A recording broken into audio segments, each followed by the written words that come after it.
Welcome to the Harsch Review. My name is Sean, and with me today is my brother Ryan. Ryan, what's going on? Hey everyone, how's it going? All right. Good talking to you, Ryan. How you been? Hey, I've been all right. Nice. Well, we're here back part 2 of Harry Godfather, but this would not be what it is without the lovely Jennifer sitting here to my right. Hello, Jenny. Hey, Sean. Hey, Ryan. Hey. How you're really excited, aren't you? I've been waiting, and I watched the movies again, and I'm like super excited. So it's gonna be fun. Yeah, she kept asking me, like, text your brother, find out when what he thought. Did he watch them yet? Which ones did he watch? She obviously doesn't know the podcast etiquette. Yeah, little apprehensive there. That would spoil. That would be me like texting you all weekend. So what did you think of Don Corleone? What do you? I know. What about Sonny? What do you think about him? So yeah, I'm gonna have to pull up their names to make sure I'm horrible with names. But so here's how this one's gonna go. Last week, part 1, Ryan, Jenny, and I talked about The Godfather 1 and 2, which are movies I haven't seen. And Ryan decided to make himself a martyr and watch the first 2, 3 Harry Potter movies. First 3. Okay, so you watched 3 Harry Potter movies. A grown man sitting in the room by himself watching Harry Potter. I had the dog here. Okay, so we respect your ambition. Thank you. So we're here Let's not be so dramatic. Yeah, we're here to talk about it. So you want to get started? Yeah. All right. What film are we going with? Let's just jump right into Godfather 1 and 2. Okay. All right. How do we want to do this? Well, I think we can just start with like your initial impressions. Maybe you talk about like some of the acting, some of your favorite or most memorable scenes. But I really want to see what you think about it or what you thought about it, because it is. I know it's a commitment. So I'm glad you made this commitment. It's very long. Yes, it is. There's some stuff that's in there that I agree shouldn't be in there, but I just want to know what you thought. And then, Jennifer, I think you've seen the movies before at some point, so your opinion would be valued as well in this point. Okay. All right. Well, yes. Sounds like a plan. All right. So I did make it through the first 2. First impressions was, wow, these are long movies. I think they're just as long as the 3 you had to watch. Right. And I don't necessarily mind long movies. This is kind of just felt much longer than their screen time was. Oh yeah. And I mean, so the first movie that came out in 70, what was that? What year was that? I believe 72 or 72. Yeah. So I watched the first one, and then the next day I watched Godfather 2. Whoa. And I know, boom. So I watched them over the weekend, and first impressions was it was a different kind of pace of film than I'm used to, because it doesn't really start you off really telling you what's going on. It's just kind of says, here's the family, starts introducing you to characters, and then you quickly get introduced to Don Corleone and him running his affairs and doing his little business and all that kind of stuff. So they kind of take like the first 20, 30 minutes just to really establish the whole family. But I think what's good about it is like right off the bat, you get to know who these people are within just like a couple minutes of meeting them, Yeah. I mean, it was pretty clever as far as it gave you time, because there's a lot of characters, there's a lot of moving pieces. It gave you enough time to do that. So for me, if you're more of like a modern movie watcher, you're kind of going like, you're used to just fast-paced movies that get right to it. And this one kind of was like a slow burn on what's the story arc or what direction is it going. I kind of picked up on it a little bit where, Michael, or Al Pacino's character, was kind of like the odd one out, but obviously his dad had some fondness for him because he didn't want to take the picture without him there. And so you kind of knew that he cared about him, but he wasn't part of the family business. So they made that pretty clear early on, but then you kind of felt like, okay, he's going to be part of the business. How is he going to be part of the business? Yeah. And you get wrapped into that whole sort of thing right away. And so I would say like my overall impressions of it is I really liked Marlon Brando. I thought he was really good. Yeah. I've never really watched him in a movie other than like Apocalypse Now. So I don't have a lot of references for him. But I really liked his character. I was always kind of like, why is he talking like that? You know, what's the deal there? It's like his version of the Batman voice or something. Yeah. I mean, he was like, Sicilian, and apparently when he made the film, he put like cotton in his mouth. So he had, cotton in his mouth basically to kind of simulate that, I guess, the accent or the way he talked. Which I thought was kind of interesting. The guy is like an early method actor, notoriously difficult to work with. So it's kind of amazing that Coppola did 2 movies with him, because the guy is like just very hard to work with, but you get good results the majority of the time early in his career. Not so much later on, but Island of Dr. Moreau, anyone? I don't know if you've seen that one. I've seen some of that. I just don't remember it enough to know his contributions or his performance. Sure. Yeah, that's another one. Yeah, his performance is outstanding. And I really liked Al Pacino. I thought he was a really good actor in this one. I haven't actually seen him be like a good actor. I think most of the later stuff, I mean, outside of maybe like Scent of a Woman, I don't really think he's that great of an actor. But in this one, it was like a whole different person.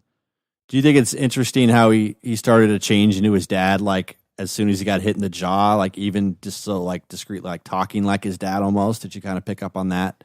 Yeah, a little bit. That was the other element, is that when he got punched by the police chief or whatever, I mean, that wound or bruise like stayed on him for the rest of the movie. Yeah. And you're like, man, how hard did he get hit? Because the way that time was passing was a little disorienting. And it was, I would say that for both 1 and 2, it's kind of hard to keep track of how much time has passed. Right. And then when he kind of comes back and he sees his girl, and she's like, I've been back for a year. And you're like, wait, how long has this been now? Like you get little moments where you don't really realize how much time has passed. Yeah. James Caan was great. He reminds me of Seth MacFarlane.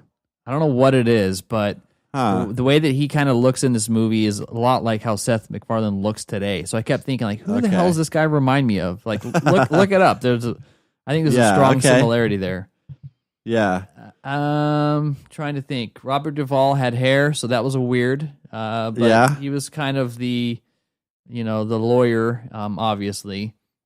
Right. And what you think of Fredo? Fredo. He was the John the Cazale. brother. John Cazale, yeah. Yeah, he seemed kind of like a worm to me. Like he didn't really fit in, Sure. And it kind of showed up in the second film, obviously. He's kind of an interesting actor because he was only in about 5 or 6 movies in the 70s. He was romantically involved with Meryl Streep.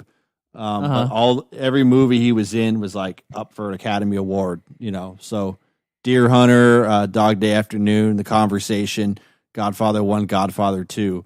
All those films he was in were up for like best. So he was really like a super actor. Died very early from like lung cancer. But he was like a great, wonderful actor. If you've seen him in other stuff, you just kind of notice how good he is. But he played the role, I think, for Fredo, especially in 2, which we'll talk about in a bit. Pretty kind of understated role, I think. Yeah, he didn't have a huge presence in this movie, at least to me. But he definitely did in the second one. And it was kind of hard knowing like which brother was the oldest, the youngest, blah, blah, blah, but you eventually kind of figure it out. Yeah. I mean, the action and stuff like that was a little dramatized, but it made sense. There was a little bit of a brutality to it. When Don Corleone got shot, it wasn't really expecting that. So that was kind of like oh, wow, okay, that happened kind of quick. And so he was kind of out of the movie much longer than I thought he would be. Yeah. I thought he'd be a lot more screen time for kind of being the face of this movie, at least. Mm-hmm. Sure. So that was a little bit of a surprise. And then seeing how Al Pacino or Michael Corleone's character kind of grew up and then kind of decides that he's going to make the move and do the hit, and take out those two guys. That was a pretty intense scene. And then he goes to Sicily, I guess. Yep. And goes into hiding. So that was a kind of a interesting transition. So clearly, like, the story is starting to follow him then. And after, he comes back and does this whole thing, and then, but I thought the best scene in the movie was when Marlon Brando's death scene. It was probably very touching. Yeah, it was very different, I guess. It was just quiet and still. I knew it was happening. Like, you kind of knew, like, okay, why are they showing this? And it's going on for a while. And it was a little awkward with the kid. Like, it felt kind of authentic in that respect. Yeah. And then he kind of just goes down, and it's like, yep, that's it. There was no drama added to it. It was just very cold. It seemed genuine with the kid, though, like when he scared him with the orange. Yeah. It was kind of funny, it was really touching, though, like to see this other side, because we've talked before about, how like we have Joe Pesci, for example, who's like this straight up like anger mode constantly. And that's what you see in a lot of these like quote unquote gangster films. But in this movie, it's like you see these different sides of Don Corleone, especially. It could be like very tender and sweet and very family oriented, which you don't, I think that's why this movie is just kind of abnormal in that respect. Yeah. It was kind of interesting, to kind of see how it went along. But, overall I thought they wrapped up the ending kind of quick. I wasn't a huge fan of how it ended. Made kind of sense, made sense. And then it was like, bam, credits. So yeah, you kind of get it. You kind of saw where it was going, though. There wasn't many surprises along the way, I guess. Interesting. Yeah, I mean, it's a good movie. It's not necessarily my type of movie, but it's like, kind of like reminds me of like a Paul Thomas Anderson type of movie. Sure. That's probably the best comparison I could make. It's just that there was no theatrics. It was just character development, and they let the scenes play out. Weren't really cared about like setting a specific pace or anything like that. They just let it do its thing. Is there like an extended version of it? You know what? Not really. I mean, there's. I have all the DVDs. Well, the first two, and there's not really an extended version. I think when Coppola did this, he pretty much put everything in it that he wanted. I'm a super like Godfather nerd, so I have like a book that has like the entire script in it, and it's basically a facsimile of Coppola's screenplay, which he had like tons of notes on. So it's like the screenplay with all the notes and the margins, and then like it's a really good book. But I think he was pretty like meticulous, and he knew exactly what he wanted. So I think it's one of those movies where he didn't really, the book I know like spends a lot more time with Johnny. Who's actually like the godson, the singer. Yeah. Oh, mm-hmm. Yeah. So the book spends a little more time with that. I think that if the movie did that, it would have kind of distracted the audience, away from the main action of the film. One interesting bit of trivia I have for you really quick is, the story that Michael tells Diane Keaton like early in the movie about Luca Brasi and the contract with the singer. Yeah, then he says either your signature or your brains are going to be on that check. You choose that one? Right, yeah. Like, supposedly that was adapted from a rumor about Frank Sinatra.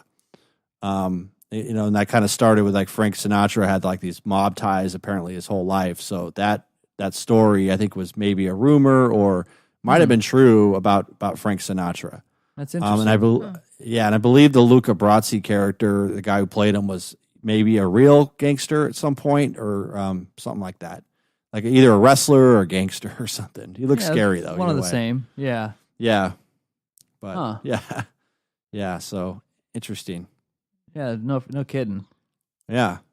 Any questions about the first one or anything like you were unclear about, or it's pretty straight up, right? I thought the first one was pretty straight up. The second one is where it gets a little fuzzy for me. Okay. So let's get into the Godfather 2, which So first impressions is this. I liked the first one better. Okay. And I thought it was just easier for me to follow. and I kind of liked the presence that Marlon Brando kind of had. And I thought that Al Pacino was better in the first one. And maybe I think it was because he was a little bit more toned down. Where this is where you start seeing him do stereotypical Al Pacino stuff. He starts yelling a lot more. He starts going off the handle. So he did a good job. Don't get me wrong. It's just that you go, oh, there it is. Okay, there it is. But you gotta understand too is like 70s Pacino. We talked about this last episode. 70s Pacino, like there's a strict line between like Scarface and everything that came before it and everything that came after it. Where Pacino, when he'd yell like that in a 70s movie, he did it so like sparingly that it was kind of an eruptive moment. It was effective. Right. Whereas in later films, it's like guy's yelling all the time. It's like, all right, we get it. Like now he's just a parody of himself. Sure. So I don't know what happened to him, but maybe Scarface ruined everything. Yeah. So I was curious to see, like, it's clearly like, okay, he's now the Godfather. He's taken over the business. What's it going to be, basically? And I think that while I really liked the Robert De Niro aspect and how he kind of was emulating a young Marlon Brando, and he started talking like him and having a lot of the mannerisms and stuff. Like, I thought he did a great job with that. Yeah. But it was just strange to me that the two cut back and forth. And so yeah, I almost kind of felt like you could have done a prequel as a standalone movie. And it would have been really good to watch. And I think like the aim was like to parallel the rise of one with the rise of another. And to contrast the difference between their motivation. Right.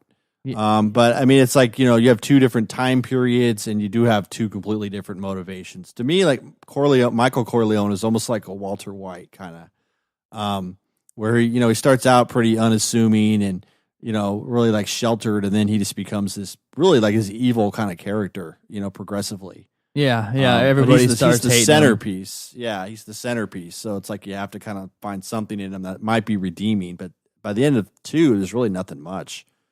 Yeah, that's true. And so what I thought was interesting was that, one of the first things that Vito Corleone says, or Robert De Niro's character, was when he's talking about that swine dude that's like hustling the people, like, oh, give me your money, whatever. Yeah. He's like, he does this to Italians, and he's like, oh, he owns the neighborhood, that kind of thing, And so you could kind of see that he was kind of protective of his own people, wanted to look out for his own people where other people did not. And what you think of Bruno Kirby? Bruno Kirby, who's that dude? Is that his? Is that the guy from the Vietnam movie?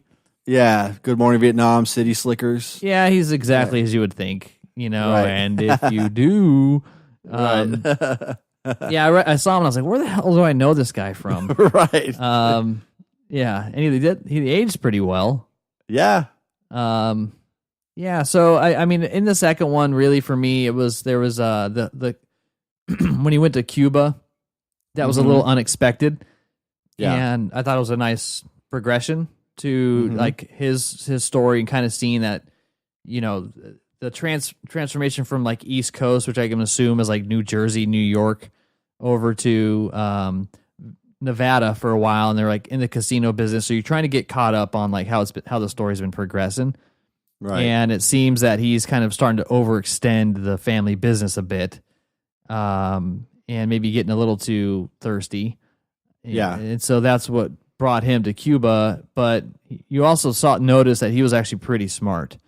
Like in the first movie where he's standing outside the hospital and he tells the guy where he's just kind of like, hey, stand here and pretend like you have a gun, flips up their collar, does the whole thing, and just like kind of like you kind of got a sense like, oh, he's got a handle on these things. Like, so he's capable of this. He makes quick decisions. He's smart. And that continued to show, I think, through the second one, where, he was able, like, especially when he was in Cuba, when he was kind of saying like, I'm already on it. They're going to escort me and assassinate me and all that kind of stuff. But he kind of knew about that. So he kind of got in front of it. What was the main guy's name that was laying around with his shirt off half the time? Was that Hyman Roth? Hyman Roth. There you go. Yeah. Yeah. So, that was what was kind of where I got a little lost was what the whole plan was in Cuba. Like after a while, I just kind of forgot what the purpose was. Right. and then they had that interesting like sex club scene. I think maybe just to contrast that he was just very distracted. Well, yeah, but that scene is also pretty pivotal because that's where Pacino finds out that Fredo betrayed him.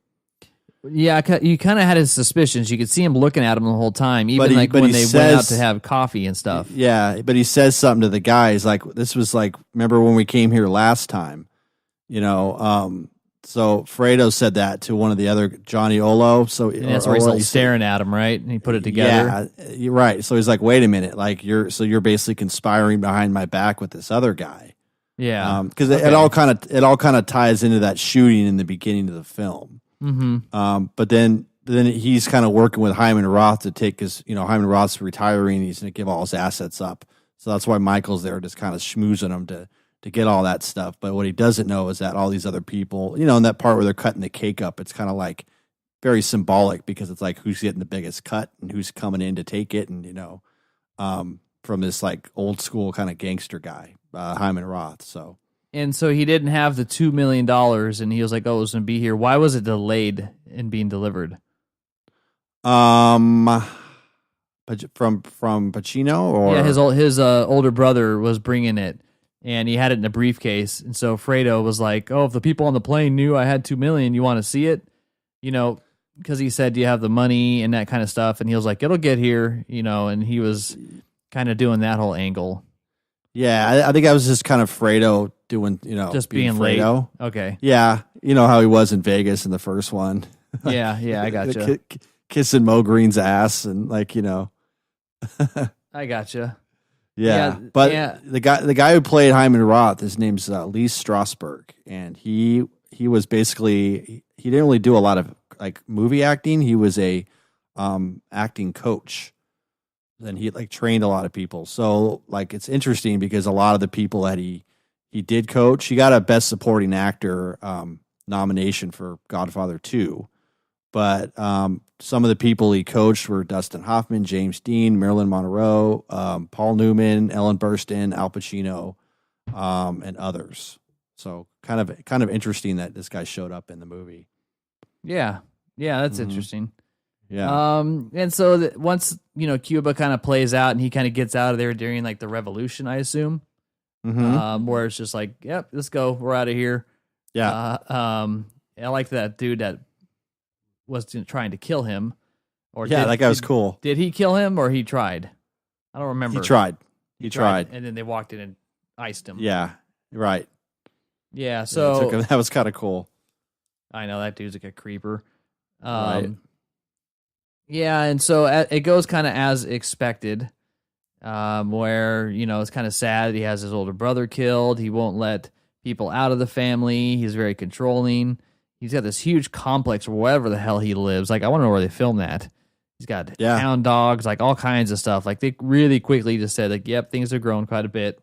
Yeah. And then they just kind of, it just kind of plays out for a little bit and then just kind of ends and just kind of goes like, well, yeah, the dude's a bad person. Well, you just get the part about Fredo. What you think about that? Where they kill him? Yeah. On the boat?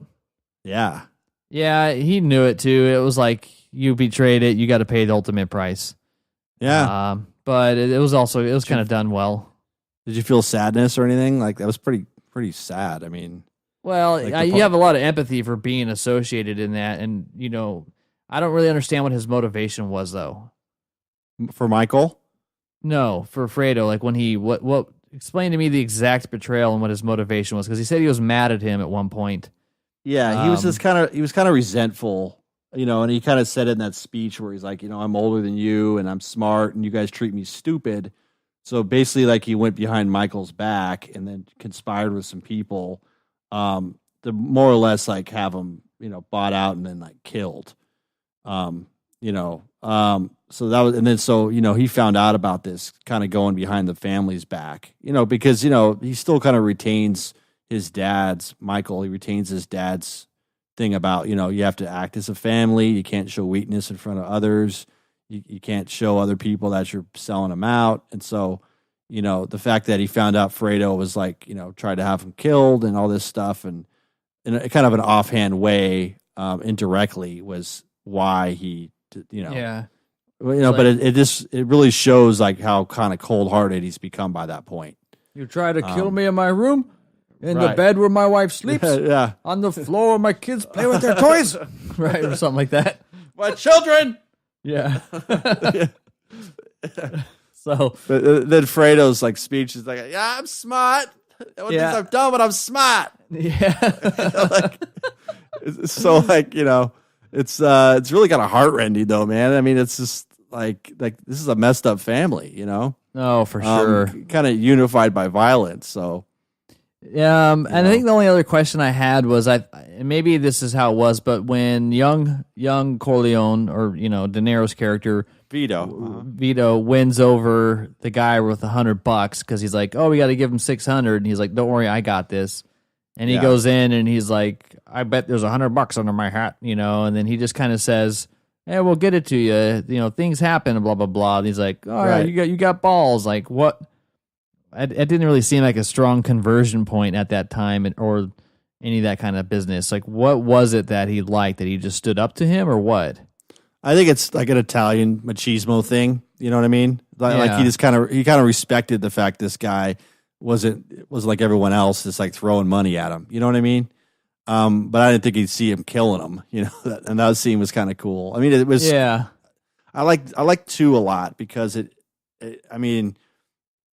first of all, like the set pieces for the turn of the century stuff are just amazing. It's kind of interesting how he did that. Much larger production, yeah. Totally. And it came out just a couple years after the first one. So, you could tell he was eager to get to work, right after the first one. It looked good. But it looked great. Yeah. It was very authentic. Yeah, absolutely. Yeah, but I like Pentangelet, the guy that was like drinking and stuff at the beginning, and the one who was like going to testify against Michael. Yes. You know what I'm talking about? Yeah. Yeah, Michael that guy's Corleone a hot mess. said this. Michael Corleone said that. Yeah, I don't know. And he like just backs out. So wait, you didn't say this? He's right. Michael Corleone says a lot of things. Yeah, that guy changed his tune. Drinking champagne cocktail. Yeah. So other than that, I felt like I probably would have enjoyed it more if they separated the back and forth. But I also understand what they're trying to do. And that's what I was telling you. Like, if you watch the saga, I think they make it like you can't find it though unless you download it illegally. But it used to be on TV all the time. But it's basically the whole thing in order. Okay, but so they start off with the De Niro stuff, and then it goes into So to answer your earlier question, if there's an extended version, kind of yes, because that one has like a lot of scenes in it. But like they're kind of random scenes. Like I think the first one, like you don't need to see all that stuff in Sicily. Like that's kind of. It's kind of irrelevant, you know what I mean? Kind of a throwaway. It didn't really develop a whole lot of his character. He got married rather quickly. If anything, it shows how unfaithful he is. That's kind of what it is. It's like, you've only been gone from Diane Keaton for like, not that long. You just go get married to the first girl you lay eyes on. It's kind of like, all right, dude. Yeah, they're still trying to find their way a little bit. Yeah. Yeah, but it has extra stuff in it, but it's, good luck finding that. But I did notice that because I did watch the first one over the, couple days ago. So just to refresh my memory on the film, but the second one's quite the haul. Yeah. Oh my God, it is. Yeah. And the first one, I'll probably have to watch again to really maybe take it in and stuff like that to appreciate it a little bit more. There's a lot of depth there, it feels. Right. Like the first one, they don't do this anymore with these super long movies just because they don't make a whole lot of super long movies unless you're like Paul Thomas Anderson or Tarantino. Kevin Costner. But with the old movies, like they used to have intermissions. Yeah. So I saw 2001 in IMAX recently, and I saw Godfather last year, both in the theater, and they had like the intermission in the middle. And it's like, all right. What? And it's actually like 15 minutes, I guess I'll pee. It's like, and the lights are still out. So you're just like, and there's nothing going on. There's like no music or anything. So it's like, all right. That's a weird experience. Totally weird. You're just not used to that, Sure. That's how it used to be that way. It was like actually going to see like maybe a play where you'd have, the intermission between acts, and then you go outside and do whatever. And then That's a come good back point. in. That's true.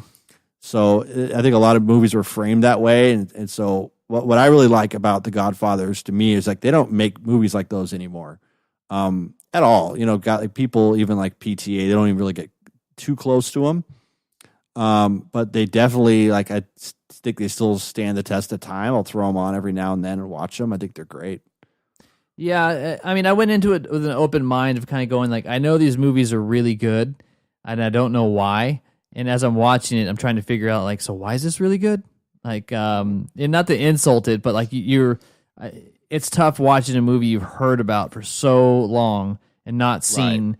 And you kind of have to break those barriers down to be able to, I guess, appreciate it for what it is. You have to lower your expectations. Yeah, and that's not in a negative way. It's just kind of going like, okay, I don't know if I was going to see something like Scarface. I don't know what. You have no idea what to expect. You don't know if this is a heavy drama. Scarface? Oh, yeah. You haven't seen Scar? Okay. Yeah, that movie's terrible.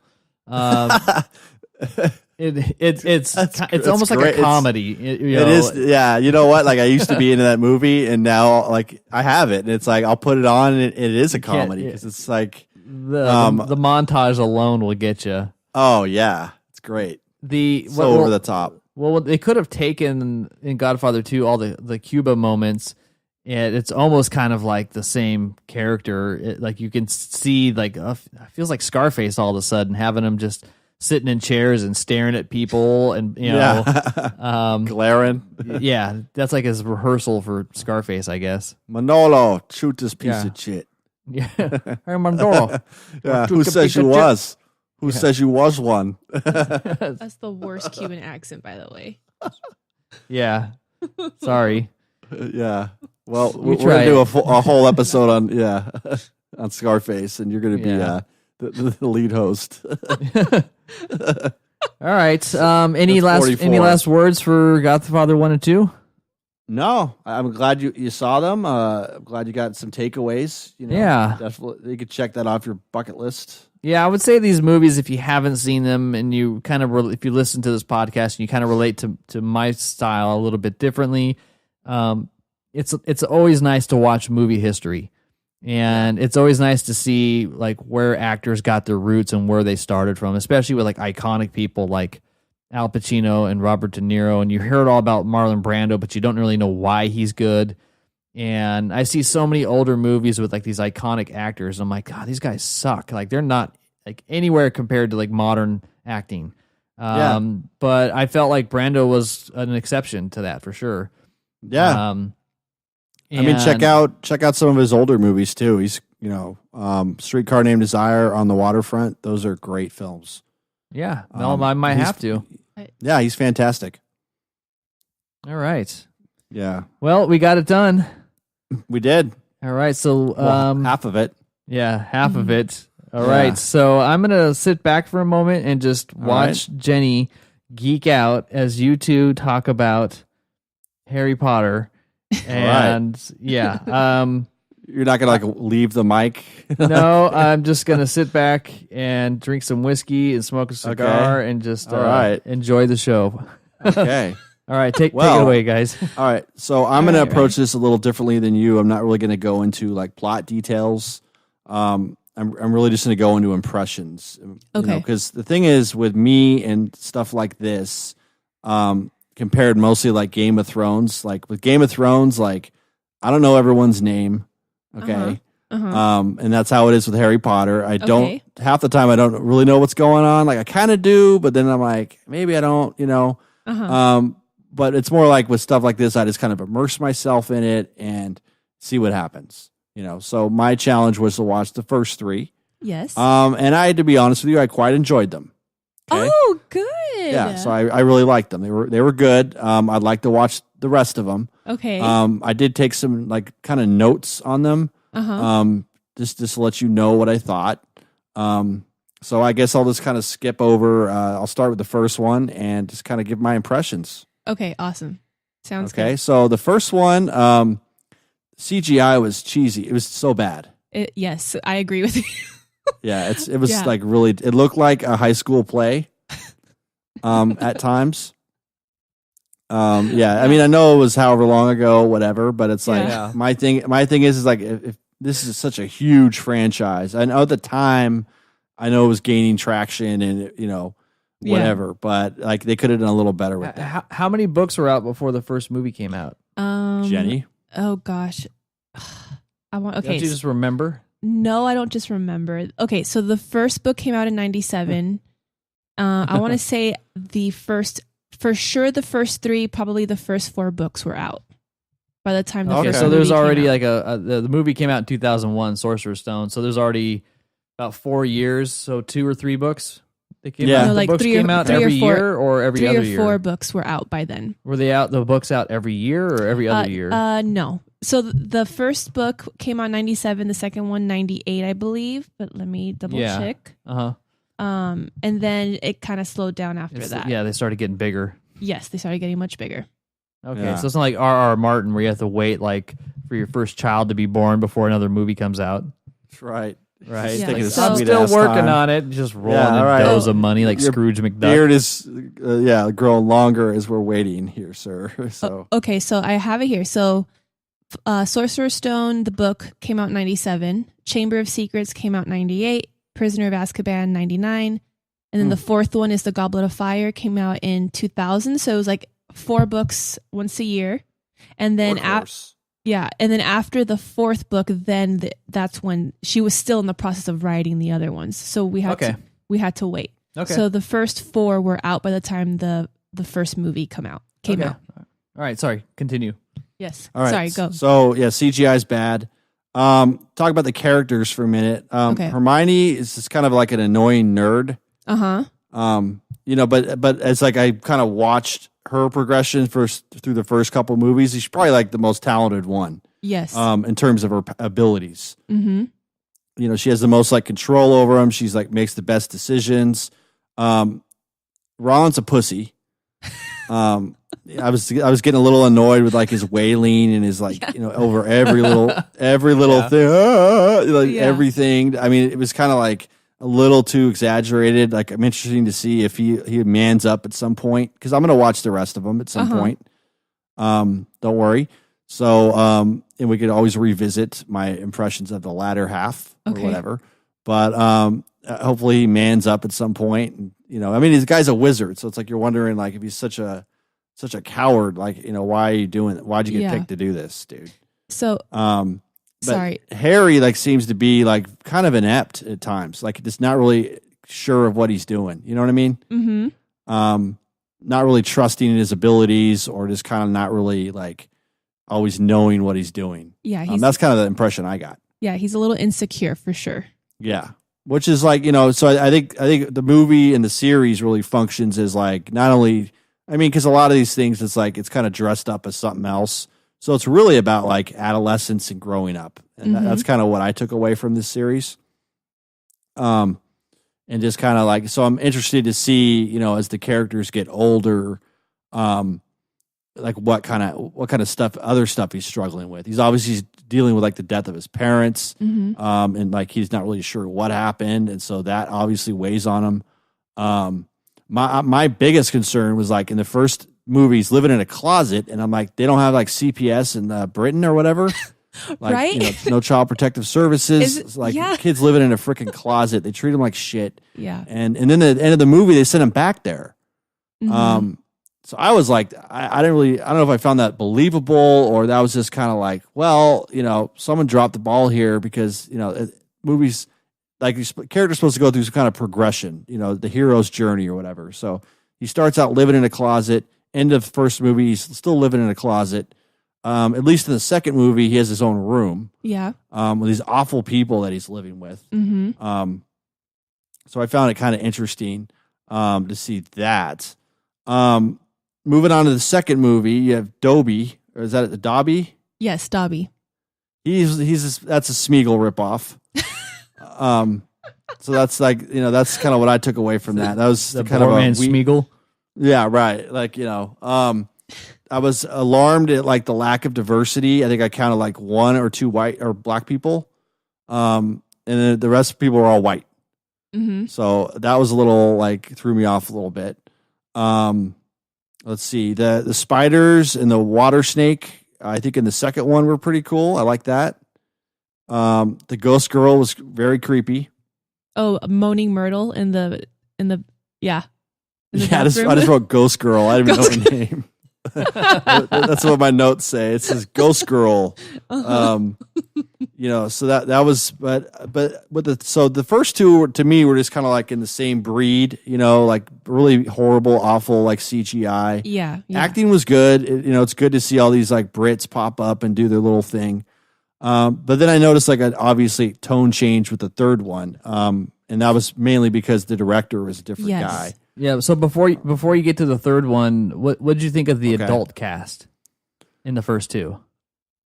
Adult cast was good. Like I liked, pretty much the guy, Richard Harris, the guy who played Poor Man's Gandalf. Yeah. Yeah. He was really good.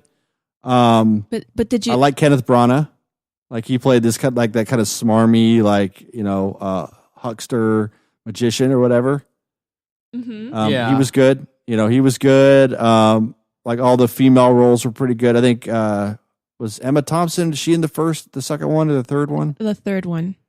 Yeah. So she came in the third. So she was good. Who is she? Yeah. I mean, she's she the divination professor. Oh, Professor yes. Trelawney. Okay, the girl with the glasses. Yeah. Yeah. So did you have a favorite character after the second movie by this point, or one that you kind of like went, oh, that's a cool character. I like that one the most. My favorite character is Robbie Coltrane, Nuns on the Run guy. So whoever he played. Hagrid. Yeah. Hagrid. Yeah, I like him a lot. Harry.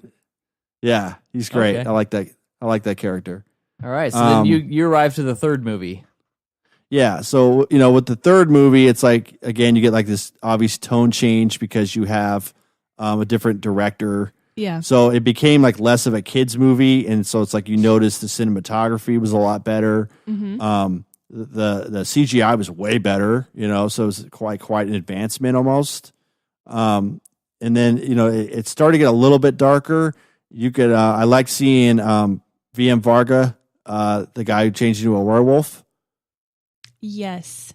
And that character, Remus Lupin, he's one of my favorites in the series. He's great. Yeah. I love that character. It's interesting to me, like, everyone's like, he's a werewolf, and it's like the guy's last name is Lupin. Mm-hmm. And if you like know anything about words, like Lupin refers to like lupine, which is wolf. So it's like, everybody knows that. Yeah. Well, I mean, I didn't like pick up on that. Yeah. a quick run to the Oxford Dictionary, would pretty much reveal that. So I picked up on it, but I'm an English that's one major, of the that's one of the beautiful things about J.K. maybe I'm being Rowling. elitist.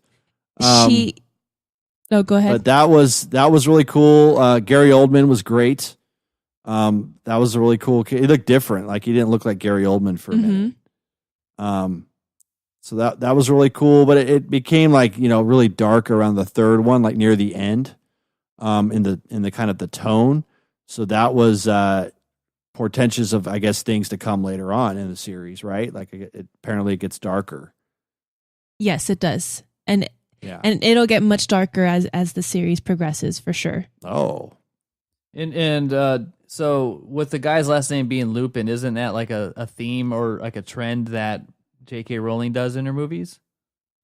Yeah, so there's a lot of. So it's very clear that J.K. Rowling did her research as far as like naming the characters, even just the certain like the charms and the incantations that they say in the movie are based off of actual like Latin words. Same thing with like Lupin's name, like that means wolf, and there's just different little things that hint like there's meanings behind everything. It's not just a casual.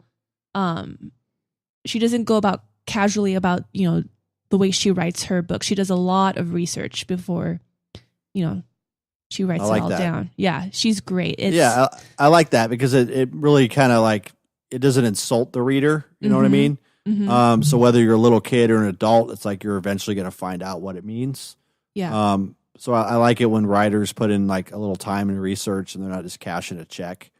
And they're actually like even like down to like little things like the names of the people, they're actually paying some attention to that. I think that's pretty cool.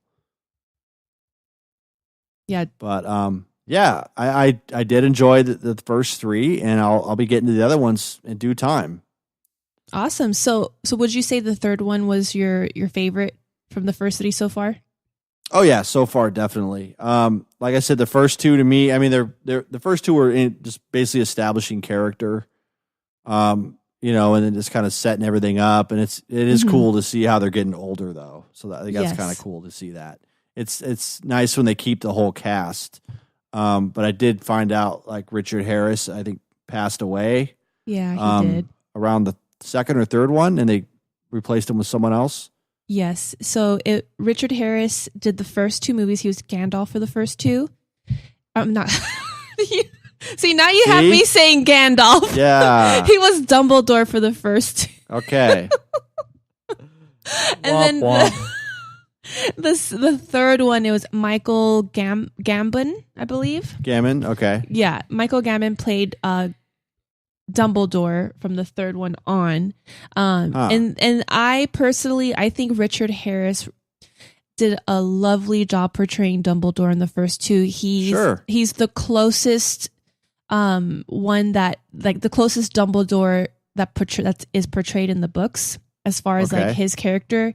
Michael Gambon, I mean, as you'll see in the other movies, he gets a lot of kind of crap sometimes for the way he portrayed Dumbledore, which is a little bit differently than Dumbledore is in the books. So, but a trusted source told me that they were going to have Ian McKellen do it. Is that true, or like I don't know if he actually was or not.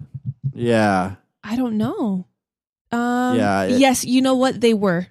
I believe there were talks of having him play Dumbledore, but either he backed out or I believe they thought it was going to be too strange to have like him play Gandalf and then also play Dumbledore. Like, I don't know, but I did hear that rumor. Well, I heard it was because Richard Harris made some disparaging remarks about Ian's sexual orientation. Oh, yeah, and then Ian McKellen like straight up refused. Really? Okay. You know, he knew that Harris like disapproved of him as an actor or something like that, or his sexual orientation or something like that. I didn't know that. Yeah, he's some. I don't know. I don't want to start any like crazy rumors and then have it take off. But yeah, I found a quote here. He said Richard Harris described McKellen and Kenneth Branagh as technically brilliant but passionless. Wow. Yeah, and then McKellen said, this is funny, he said, when he died, he played Dumbledore the Wizard. I played a real wizard. Bam. When they called me up and said, would I be interested in being in the Harry Potter films, they wouldn't say what part, but I worked out what they were thinking. I couldn't take over the part from an actor who I know disapproved of me. Yeah. Okay, so it doesn't say anything about his sexual orientation, but... you know, who knows? Then he says, when I see the posters of Mike Gambon, who gloriously played Dumbledore, I think sometimes it's me. We get asked for each other's autographs. That's odd. So weird. That's pretty cool. That's funny. Yeah. Okay. Well. So, the third one, obviously, the production was a lot higher. There's a lot more going on, and I think the movies continue growing on that because... they start to introduce more characters and it gets darker and it progresses and things along those lines. What were your impressions like pre-watching Harry Potter versus, is it what you thought they were going to be about? Is it kind of, were you surprised like, oh, this is a lot different than I thought it was going to be? Or did you think it was just like boy wizard gets in mischief or? Yeah, I really kind of went into it with like, hey, it's a movie for kids, you know, but then it kind of like, it gets into some dark shit, you know, and so it's like maybe it's not completely for kids. It didn't really have like that subtext where it's like this is for kids, this is for adults, you know, because some movies, like especially like Pixar movies, have that. This really didn't have that. It just kind of hit a lot of different areas, I guess you could say. You know, but it's pretty straight up. I mean, the plot isn't like as convoluted as like Got, you know, so it's not. It's not all over the place. You could follow it pretty well if you're just paying attention, but it's more into like what it does a little better than like Game of Thrones is it develops the characters a little bit better, I think. And maybe maybe a little better than Lord of the Rings, even, you know what I mean? Where it develops the characters a little bit better. Whereas like those characters, they kind of stay the same. With the exception of like Frodo and stuff, you know, it just becomes like a evil person, you know, near the end of the third one. But it does a little bit take more time with like a little more care about these characters and different people, you know, kind of coming in and then fading out. So I like that. And I think Lord of the Rings leans more towards like the race of the character in the Lord of the Rings world. So, you know, you've got Aragorn, who's like half human, half elf, and then you've got the hobbits and the dwarves, and so they tend to play into those stereotypes, which are typically more prominent than the actual character portraying them, because all dwarves are the same and all hobbits are the same, and it's kind of hard to bring the humanity out in some of those roles. Yeah, and I'd like to read the books. I think, you know, I think like even like it just seems like she's a better writer than Tolkien. You know, in terms of like, I don't know how well the movies follow it, but I've talked to other people. They're like, oh yeah, the books are better. And I'm always interested in stuff I like. I'm like, yeah, go read the book. Why not? I know with Tolkien, it's like he wasn't like a great writer, but it's like. He basically just wrote all that stuff as an excuse to make other languages because he was a linguist. So it's kind of like that's kind of why his characters didn't really develop. They were very like static the whole time. They had a different purpose. Yeah, totally. I mean, not as to disparage it. I mean, it's still a great work and it's like a great story. But it's, you know, I think my initial comparisons were to that, and then now it's like, oh no, it's a totally different thing, which is okay. So who do you think was like the best acting performance you've seen so far? Who was like the standout star you've seen so far? I liked VM Varga was great. I don't even know these guys' names. So Lupin. Okay, yes. so he's been really good. I'll call him by something else I know him in. That's what I do. That's what we do now. The Harsch review. Fargo season 3 villain. Yeah. He's really good because it's cool to see that guy in other stuff, like when he's just not being weird, you know. Because like I've only seen him in like Lebowski and Fargo season 3, and he's just totally weird in both of those. Yeah. I think like all of them were really good. Like it just really shows you how. And now I can see why like she wanted just British people, because British people are probably better actors. Like they just don't seem as spoiled or like like kind of a lucky, you know, like over here it's like an actor or an actress becomes an actor or actress because usually they're lucky. Honestly, it's like, you know, you do a commercial, you get spotted. It's like, but over like in Britain, it's like in even Ireland, I think Daniel Day, he's Irish, right? Yeah. I think so. I'd say United Kingdom, it's like they spend a lot of time on stage. They really hone their craft. You know, if they get in a commercial, that's great. And so it's like you could see they're super dedicated to what they do, you know, and they could do accents like, you know, they could do American accents and stuff way better than we could try other accents. So it's like, it's kind of a cool, like Potter was a good showcase for that, you know. So you had there's Kenneth Branagh. He was good. I liked him. He's like a total Shakespearean guy. So that character was really cool. Richard Harris was really good. I liked Gary Oldman. I liked Robbie Coltrane. I like the older. Who's the Jennifer? Who's the older witch? Maggie Smith. like Professor with the reddish hair. With the McGonagall. Yeah, Professor McGonagall. That's Maggie Smith. Yes. Okay. Yeah, she's great. The one that turned into a cat at the beginning. I believe so. Yeah. Yeah, she's good. Yeah. Yeah, so that was, you know, what was the ghost guy that was in this? He's from Monty Python. Oh, that was he was good too. John Cleese. Yeah, there you go. He's great. I love that guy. Sir Nicholas. And what did you think of Snape? I see. There's so many great ones. Snape. That would be. Hold on, don't tell me. Hans Gruber. Yes, Hans Gruber. He was great. He's great too. That guy is awesome. I know he passed away a little while ago, but he is. I mean, you can't really figure him out in this one. which is kind of cool about that character. It's like you think he's up to something. And you kind of start to see, I didn't mention either, you start to see the villain coming out a little bit. Who remind me of that name? He who must not be the main named. villain. He who must not be named. That's the one. Yeah. Voldemort. What's the name though? We can name him Voldemort. because he's not Voldemort. real. Yeah. Okay, thank you. Yeah, Voldemort. Like I said it, and I'm like I get silent. So like, you know what I'm talking about.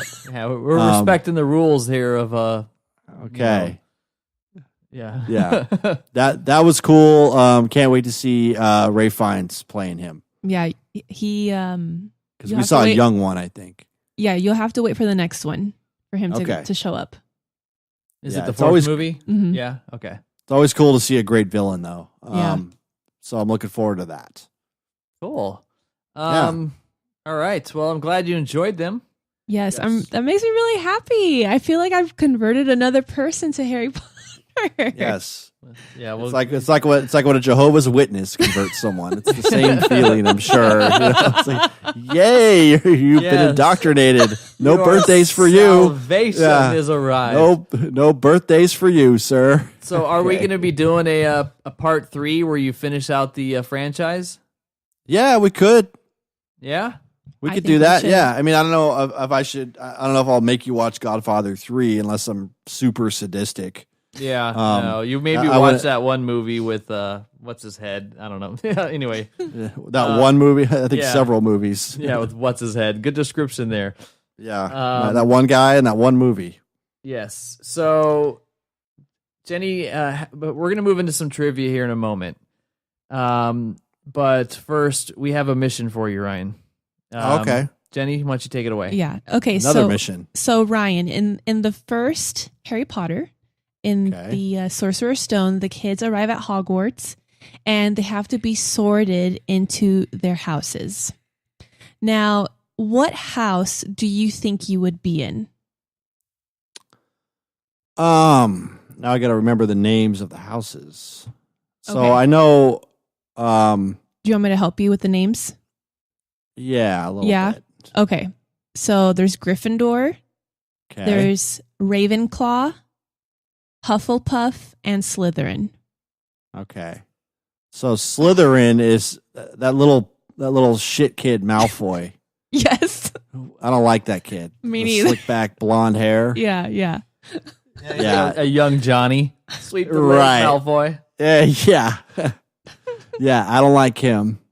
So I'm not gonna. I want to be a part of that house. But I mean, what would make me choose one over the other? Would it just be? So, okay, there's a website called Pottermore, and it's the official Wizarding World website where you can get all your Harry Potter information. Go ahead. Nerd alert! Nerd alert! So, Pottermore. okay, Yeah, do you so have go to this website? So go to this website. Checking it out right now. Okay, I gotta join and sign up. you have to. Yes, so we're gonna have you find out what house you've been sorted into, and so once you're sorted, you can't change it. So this is your house Yes. forever. So log in, and where does he go once he logs in? Okay, so once you get to Pottermore, on the upper right hand corner, it's going to say sorting, I see it now. Yeah. and you're All right, and gonna. then I gotta log. So am I doing this now, or are we gonna Yeah, do this Yeah, we're for do gonna it time? now. Real time. It Real doesn't take time. too long. All right. And if it So takes join or- long, we'll edit. Okay. So please enter the month and year in which you were born. Okay. Yep. So, All right. now that you got that, what's the next question? Okay, hold on. Well, 'cause he I gotta has to- I'm on my phone here, so I'm just gonna scroll down to. It's so like, I gotta scroll to the bottom of all these years. That's how old I'm getting. All right. Hey. All right. All right. So now I gotta put my name, my email, and my password. Yes. All right. So would I be using this site in the future for anything? Like if I'm reading the books and I have any Yeah. burning questions, I can always call you, right? You can call me or you can go to Pottermore. There's lots of articles that you can read on here. I mean, Wow. and they won't email you. So if Oh, okay. when you put in your email, like you won't really be getting spam from them. That's So cool. so don't worry about that. But yeah, it's a cool I see it website. now. Okay, join now. All right. Welcome to your personal Pottermore page. All right. So now what do I do? So now, Please check your email and verify your email address. Yes. Of course. Of course. So- Anti-spam laws here kicking All in. right. Meanwhile, while we wait for Ryan to check his email, All right. Here we head go. over to Pottermore.com for all your Harry Potter needs. Plug. I feel something. All right. Verify. Yeah, Pottermore.com/the Harsch review. Save 10% on all Harry Potter purchases. All right. So now Oh, I have a it's profile expired. page. Yes, you do. All right. Okay. So what do I do now? so now on the top, click sorting. It should be like, All right. you see it Yeah, in there? the drop down. All right. I see it. Okay. And Join you your should, Hogwarts house. Be sorted and discover your house. yes. Okay. Now, the sorting hat or the sorting ceremony? Which one? Read is the he? story. Read the story. I'm not reading the story right now. Yeah, we're not doing that. All right. Begin the Sor- experiments. yeah, guess it's- begin the experience. Yeah. All right. So answer them truthfully, like how you would, whatever you feel, that will be your Yeah, answer. we want to know what this is. Okay. So, all right. So I'll walk you through it. So I'm seeing like a night sky and it says Mhm. moon or stars. Okay, answer. All right. So I got to pick which one. Yep. So, all right. I'm going to Listen how pick. smug she sounds right now. Yeah. All right. Yep. Jeez. All right. I'm going to pick moon. Okay, moon. All right. 4 boxes are placed before you. Which would you like to try and open? So there's a small tortoiseshell box with gold inside. Some small creature seems to be squeaking. Well, I'm good on that because I don't like to, Yeah, of course. So the gleaming jet black box with a silver lock and key marked with a mysterious rune that might be the mark of Merlin, perhaps. Ornate gold casket standing on clawed feet whose inscription warns that both secret knowledge and unbearable temptation lie within. Well, I don't like to be tempted, so I'm not going with that one. There's a small pewter box, unassuming and plain, with a scratched message upon it that reads, I open only for the worthy. Well, I like a challenge, so I'm going to go with that one. All right. We're learning a lot about you here. Look All at right. this.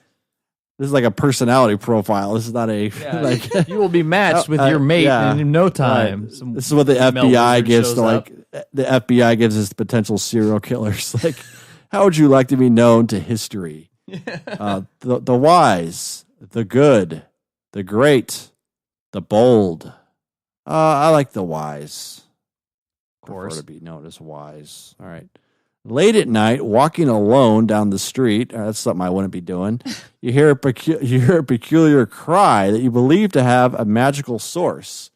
Do you proceed with caution, keeping one hand on your concealed wand? Do you draw your wand and try to discover the source? Draw your wand and stand your ground, or withdraw into the shadows to await developments while mentally reviewing the most appropriate defensive? I think I would do that. I wouldn't know what to. I wouldn't run away, but I'm going to withdraw into the shadows. If you were attending Hogwarts, which pet would you choose to take with you? A tabby cat? I'm allergic. Todd. So no. Siamese cat? I'm allergic. Ginger cat? Oh, they're all cats. All right. Well, we had a black cat when we were kids, so I'm going to go with the black cat. I like the cats. What are you most looking forward to learning at Hogwarts? Apparition and disapparition. Being able to materialize and dematerialize at will. So I'll be like Invisible Man. Transfiguration, turning one object into another. Flying on a broomstick. Hexes and jinxes. Yeah, I like that one. Put a hex on my boss. A troll has gone... I wouldn't do that. Just kidding. A troll has gone berserk in the headmaster's study. It is about to smash, crush, and tear several irreplaceable items and treasures. In which order would you rescue these objects? I'm not going to read all of them, but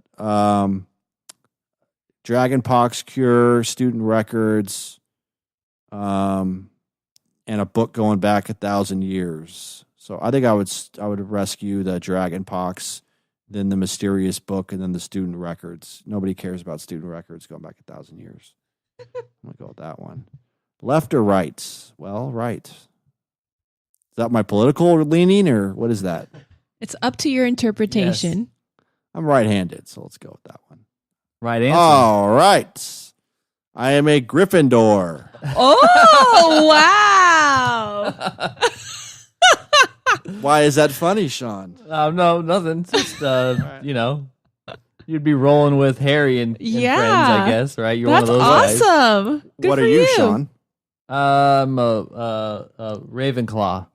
Okay. Yeah. And you, Jenny? I'm a Slytherin. Oh. Yes. all right. That was it interesting. What about the Patronus? Does it assign that, or is that a different thing? The Patronus, yeah, you can find out what your Patronus is too. It's another, We'll do that next time. yeah. Yeah, that's a little more involved. All right, More about so my- Gryffindor. I guess that's More now about your my identity. house. Yeah. I'm going to bet 9 out of 10 that for Christmas you're going to receive a Gryffindor scarf from Jenny. Okay. I was already thinking of getting you. I knew it, man. I like scarves, so okay. You do? Would you wear it if You I look got like you a- one? Yeah. Yeah. Yeah, I like- okay. yeah. You totally look like a comfortable with Gryffindor, myself. doesn't he? Yeah. Yeah. All right. Little shaggy hair and his glasses. You're like an elder Potter there, man. Oh, hey, all grown up. Yeah. All right. right. So we'll come back and hear what you thought about the rest. There'll be a lot of Yeah. developments on that. Definitely. So let's close out with some trivia. I've got about Okay. 10 questions here for you. So let's. You're in the hot seat this whole time here. Oh. All right. So I got some basic trivia that I can give you, or I can go with something that is a little more, I don't know, complicated. Sure. So do you want it to be easy or challenging? Let's do challenging. Challenging? Okay. Yeah. Do you want multiple choice, or do you want just a question straight up? Multiple choice. All right. So this is all about Godfather here. Who reads his Okay. get well card out loud to Vito when he returns from the hospital? Fredo, Frank, Anthony, or Michael? Frank? Fredo. Fredo. Okay. Frank is correct. Yeah, Frank is Okay. correct. Yep. Yeah, yeah. All right. During the scene where Carlo attacks Connie, where does he finally corner her?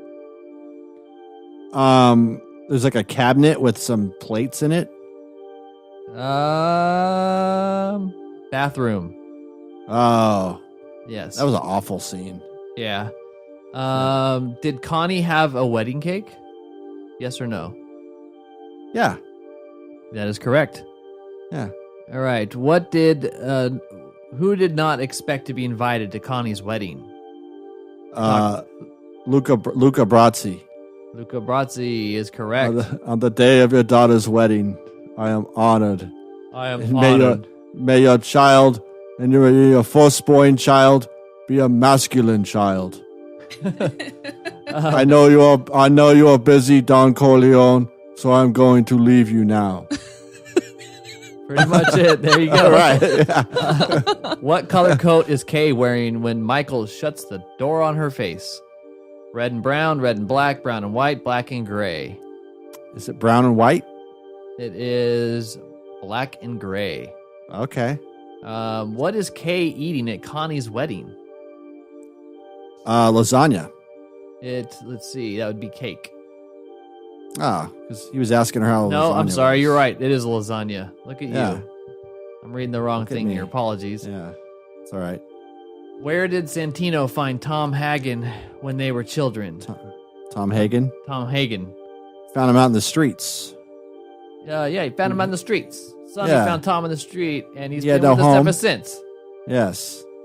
Hey. All right, a couple more here. What is the first question Michael asks when he finds out that Kay has had a miscarriage? Was it a boy? That is it. Yeah. What game were the FBI agents preparing to play when Pentagali slits his wrists? Hearts. Hearts is correct. Right. What is Fredo's secret to catching fish? You have to say a Hail Mary before you cast out. That is true. And that's also kind of where, he was saying that on the boat, I think in the second one, wasn't he? Yes. Yeah. See, I've paid attention. Yeah. Who wanted to branch off the Corleone family and start their own family? Would that be Tessio? That is correct. Tessio Yeah. Clemenza. A pagoda. Yeah. How long is Michael back in America from Corleone before he gets in contact with Kay? You said it, a year. Yeah, I said it. All right, 3 more. Okay. What does Hyman Roth want before anyone cuts into his birthday cake?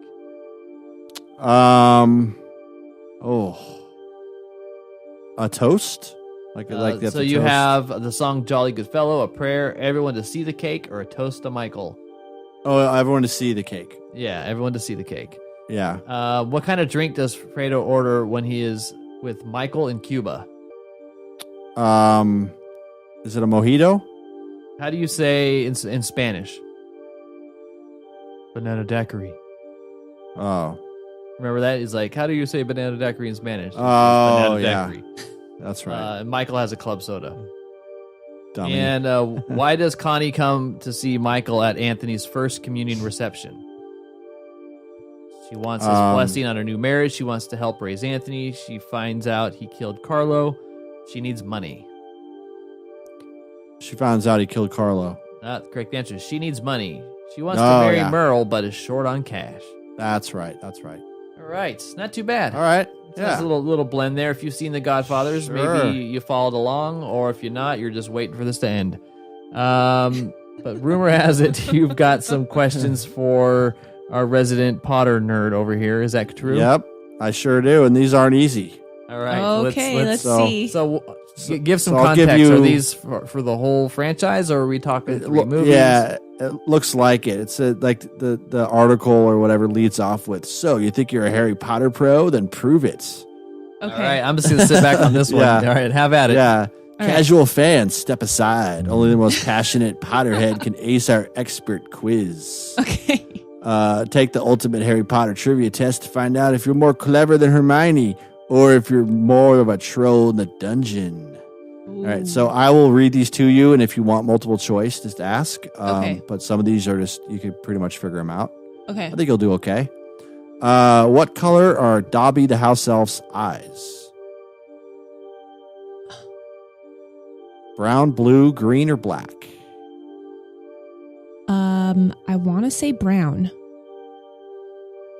All That's- right, they are that- green. They are green. Okay. Dobby has large green eyes that are compared to tennis balls. When sniffing the love potion, Amortentia in potions class, what scent does Hermione not describe? I'll give you the choices because they're kind of warm cocoa, new parchment, spearmint toothpaste, or freshly mown grass.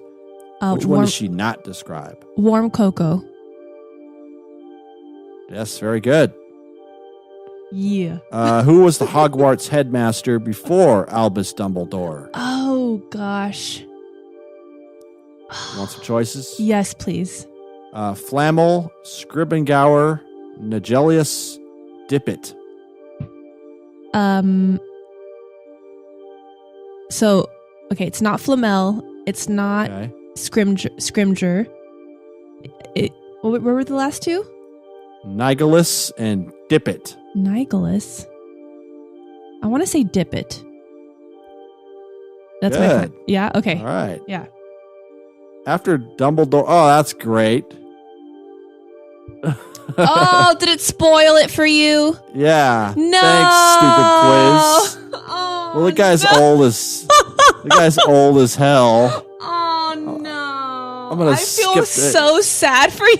Well, I knew he was gonna die. I just didn't know when. Oh man! Stupid quiz. It's okay. You're probably going to get other things spoiled. So you either Yeah. tread carefully. I know. Well, this whole quiz is gonna spoil everything for me. All right, here's do you one wanna from. stop? I'll just Do you give want a to couple stop? more. Yeah. Yeah, it's fine. Don't Go do ahead. all of Let me them. I'll give you one more. I'll just kind of skim it. Okay. What spell does Gilderoy Lockhart accidentally cast on himself in the Chamber of Secrets? And this one I did see, so it's not gonna. I think I actually know this one. Obliviate. Yes. Okay. All right. I'm just trying to Yeah, find you're very something. confident there. I'm like, trying to find something. What does SPEW stand for? S period, P period, E Yes. period, W period. What does it stand Spew. for? Okay. Oh no, I know. Gosh, I don't remember. Society for something. Go ahead. Society for the Prosecution of Evil Wizards, Society for the Protection of Elderly Witches, Society for the Promotion of Elfish Welfare, Saving Persecuted Elves Willfully. Saving persecuted elves willfully. Nope. No? Society for the Promotion of Elfish Welfare. Oh. The Goblet of Fire. Another spoiler. That's not really a spoiler, though. Yeah, that's true. I'm just trying to... Ron Weasley begins vomiting slugs after coming to whose defense in Harry Potter and the Chamber of Secrets? Hermione. Sorry. Yeah, Hermione is my final answer. Very good. Because Malfoy calls Hermione a mudblood. Yes, bad. What does Vernon Dursley's company sell? Drills. Yep. He's the director of Grunnings, a drill making company. Which of these is not a candy that can be purchased at Honeyduke's in Hogsmeade Village? Blood-flavored lollipops, taffy toads, ice mice, tooth flossing, string mints. Ooh, that cannot be purchased. Which one can't you buy at the Honeyduke's? What was the second one? Taffy toads. Taffy toads. And then, so the blood lollipops, taffy toads. Read them one more time, I'm sorry. Blood lollipops, taffy toads, tooth flossing, string mints, ice mice. I'm going to say taffy toads. Some stupid pop-up. Yeah. Taffy toads. Very good. All right. Let's give you one more. Okay. What department does Arthur Weasley work for at the Ministry of Magic? Misuse of Muggle artifacts, Muggle Liaison Office, Department of Mysteries, or the Department of Magical Accidents and Catastrophes? I know it's the Muggle one, but which one? Artifacts. Let's wrap it up. Artifacts. Yeah, let's go with artifacts. All right, very good. Good Remember the job, telephone? Sean. Oh, Yeah, yes. come on. Ah, Subjected Sean. to this enough. He's a lifeline. All right, that's all I got for you. All right. I'm sorry. That's all before I got spoil anything else for Yeah. myself. I found out that Gandalf dies. Yeah. Or does he? Is he like an Obi-Wan? Yeah. The little Hmm. ghost in Let's the background hanging out. Yeah. Yeah. Okay. Don't read any more quizzes. No, I'm done. I'm Okay. clicking off of this thing. Okay. We'll quiz Yeah. you next I'll episode. and see stay how off much of you Potter remember. more. Yeah. Don't go on there. Yeah. Yeah. I'll answer nothing. House Gryffindor. Yeah. Well, whatever. Oh, he's in Gryffindor. All right. 10 points to Slytherin. Good job, Jenny. Thank you. Well done. All right, so let's wrap it up. That's going to do it for this week. Hopefully you guys had fun. If you love Harry Potter, maybe you enjoyed this episode. You should come back and join us next week as we're going to hear Ryan's take on everything else. He's got, what, You've got 4 or 5 movies to get through? 4? 5? Yeah. 5 movies. Yep. 5 movies. You got your homework out for you. Oof. Okay. Yuck. Yuck. Yeah. Yeah, and I'm not going to watch Godfather 3 because that's not kind for anybody to experience. Rumor No. has it. Yeah. So this will be the Ryan and Jenny show. Oh, In the okay. meantime, if it's your first time here, thank you so much for stopping by. Make sure you follow us on all our social channels at The Harsch Review on Twitter, Facebook, and Instagram. That's The Harsch, Harsch Review. And if you want to support our podcast, over to patreon.com, not Pottermore, patreon.com/The Harsch Review. This has been a lot of fun. Thanks for indulging Jenny on her love for Harry Potter, who, might I add, has been beyond excited this week because she saw the latest trailer, Fantastic Beasts. Fantastic Beasts. Yes. So that's like a prequel, yes? Technically, yes, it is. It takes place before Harry Potter takes place. Okay. But there are, once you watch the movies, and if you decide to ever read the books, then watch Fantastic Beasts, because there are a lot of little Easter eggs and tie-ins from Harry Potter that are in Fantastic Beasts. The Hobbit is to Lord of the Rings as Fantastic Beasts is to the Harry Potter. Yes. Nice analogy. You're welcome. Yes. All right. That'll do it for this week, folks. Thanks for stopping by. My name is Sean. And I am Ryan, who is now a member of House Gryffindor. And I'm Jenny. Have a good one. Bye.